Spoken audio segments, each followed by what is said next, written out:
আপনারা সবাই জানেন যে আগামীকাল 5 তারিখ 5ই এপ্রিল 5 এপ্রিল থেকে 9 এপ্রিল পর্যন্ত আমার যে সংগঠন বাংলাদেশ সরকারি কর্মকর্তা কর্মচারী কল্যাণ সমিতি এককভাবে আমরা একটা কর্মসূচি দিয়েছি। সারা বাংলাদেশে এখন আমাদের যে সংগঠন বাংলাদেশ সরকারি কর্মকর্তা কর্মচারী কল্যাণ সমিতি, একটা সংগঠনই সারা বাংলাদেশে এখন অ্যাক্টিভ আছে আপনাদের দাবি নিয়ে, পে স্কেলের দাবি নিয়ে, মাঠে ময়দানে সোশ্যাল মিডিয়াতে সব জায়গায় এবং বিভিন্ন মন্ত্রণালয় সচিবালয় শুধু আমাদের এই সংগঠনের নাম নিয়েই আলোচনা। এই খবরটা আমাদের কাছে আসে বিভিন্ন উচ্চ মহল থেকে বা বিভিন্ন বিভাগ থেকে, সব জায়গায় আমাদের লোক কম বেশি আছে। তারা কিছুটা হলেও যোগাযোগ করে যে মালিক ভাই, একমাত্র আপনি এক ব্যক্তি যিনি এখনো হাল ছাড়েননি, বাকিরা হাল চাষ করে নাঙ্গল জোয়াল নিয়ে ঘরে ফিরে গেছে। তারা এখন শুধু লোক দেখানো একটা কর্মসূচি দেয়। এ ধরুন পহেলা মে হচ্ছে শ্রমিক দিবস, পহেলা মে দিবস আন্তর্জাতিক শ্রমিক দিবস।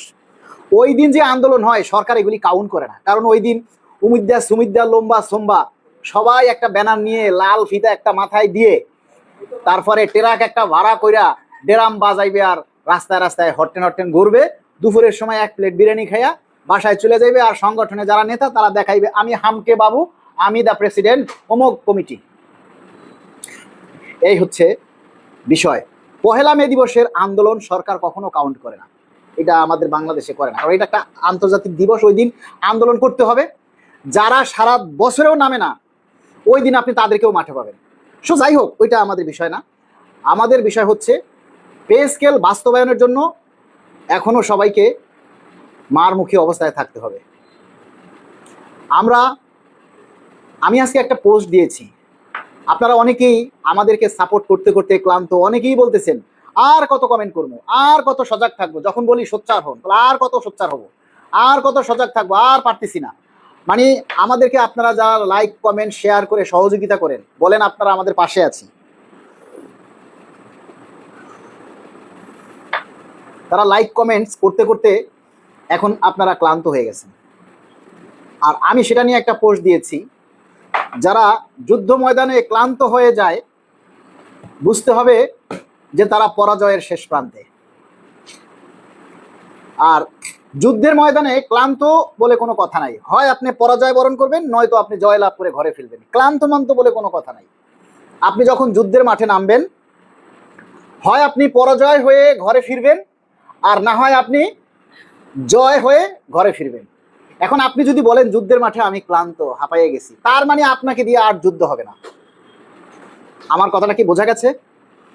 আপনি যখন ক্লান্ত হবেন তখন বুঝতে হবে আপনাকে দিয়ে আর হচ্ছে না। বাট আমি বান্দা, আল্লাহ আমাকে এখনো অনেক ধৈর্য দিয়েছে, অনেক ধৈর্য শক্তি দিয়েছে, আমি এখনো ক্লান্ত নই। কারণ আমার পে স্কেল দরকার, আপনার পে স্কেল দরকার না হতে পারে, বাট আমার দরকার, আমার পরিবারের জন্য দরকার, আমার পরিবারকে ভালো রাখার জন্য দরকার। আমি প্রতিনিয়ত চাই আমার পরিবারের সদস্যরা ভালো থাকুক। আর তাই তো নিজের জীবনের ঝুঁকি নিয়ে, নিজের চাকরির ঝুঁকি নিয়ে, নিজের সময় নষ্ট করে আমোদ ফুর্তি বা ঘোরাফেরা বাদ দিয়ে সর্বদা আপনাদের এই দাবি নিয়ে আছি। বলেন আপনারা বাটপার কন, সাটপার কন, ভিউ ব্যবসায়ী কন, কত কিছু বলেন, অনেকেই বলেন না।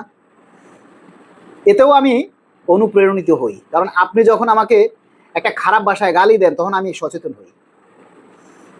আপনাদেরকে অনেক সময় বলি যে ভাই লাইকটা শেয়ার করেন। আরে ভাই, আপনি লাইকটা শেয়ার করলে আমার কি বেনিফিট হবে? তার চাইতে আপনার বেনিফিটটা বেশি হবে, কারণ আমি আপনার বেতন বৃদ্ধি নিয়ে কথা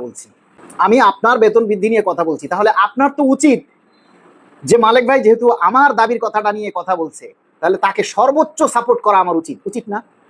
সেখানে একটা লাইক করা বা 10টা কমেন্টস করা, এতে কি আপনার পয়সা লাগবে? একটা শেয়ার করতে আপনার কয় টাকা লাগবে? একটা কমেন্টস করলে আপনার কয় টাকা লাগবে?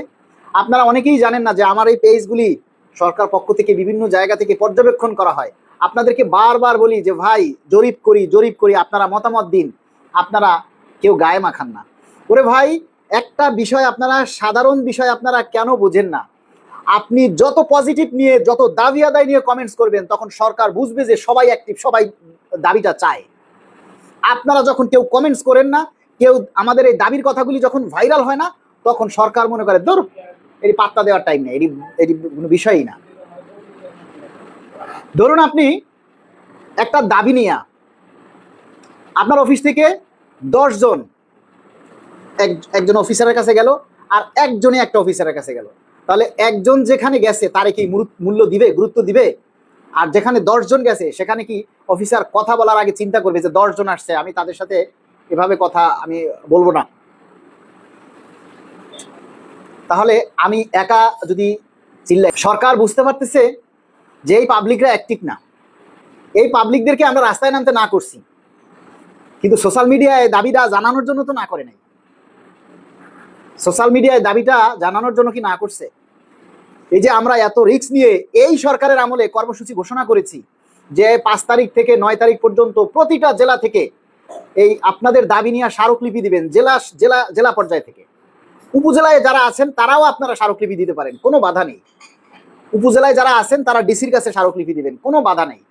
আপনারা যদি প্রতিটা জেলা থেকে, ধরুন আগামীকাল আমরা একটা কথা শুনেছি যে আগামীকাল মাননীয় প্রধানমন্ত্রী এবং অর্থ উপদেষ্টা মহোদয় পে স্কেল নিয়ে নাকি আলোচনা করবেন। যদিও কথাটা সত্যি হয় এবং ওনারা যদি সত্যি আলোচনা করে, আর আগামীকাল কি যদি আপনারা একযোগে 64টা জেলা থেকে স্মারকলিপি দেন, তাহলে এইটা যদি প্রচার হয় সোশ্যাল মিডিয়াতে, তাহলে সেটা কত বড় একটা মাইল ফলক হবে আপনারা বুঝতে পারতেছেন। আপনারা বিষয়টাকে গুরুত্ব দেন না। আপনারা যারা জেলা শহরে কর্মরত আছেন, আপনারা আপনাদের দাবির কথা একটা স্মারকলিপি আকারে ডিসির কাছে গিয়ে আপনারা জমা দিতে চাচ্ছেন না। জমা দেওয়ার জন্য আমরা লোক খুঁজে পাচ্ছি না। এটা আমাদের জন্য লজ্জার, সংগঠনের জন্য লজ্জার। আমরা সরকারকে মুখ দেখাইতে পারবো না। এই 64টা জেলা থেকে যখন স্মারকলিপি জমা হবে, আমরা যখন এটা দেখাবো, প্রচার করব, সরকার তখন ভাববে যে না, এরা কর্মসূচি ঘোষণা করলে সারা দেশ জেগে ওঠে। আমরা শুধু চাই আগামীকাল এবং পরশু এই 2-3 দিনের মধ্যে আপনারা প্রতিটা জেলা থেকে স্মারকলিপি জমা দেন। স্মারকলিপিতে আপনারা কি লিখবেন, নমুনা, সেটাও আমরা লিখে দিয়েছি। আপনারা শুধু আপনাদের নাম পরিবর্তন করবেন, বাকি সব ঠিক থাকবে।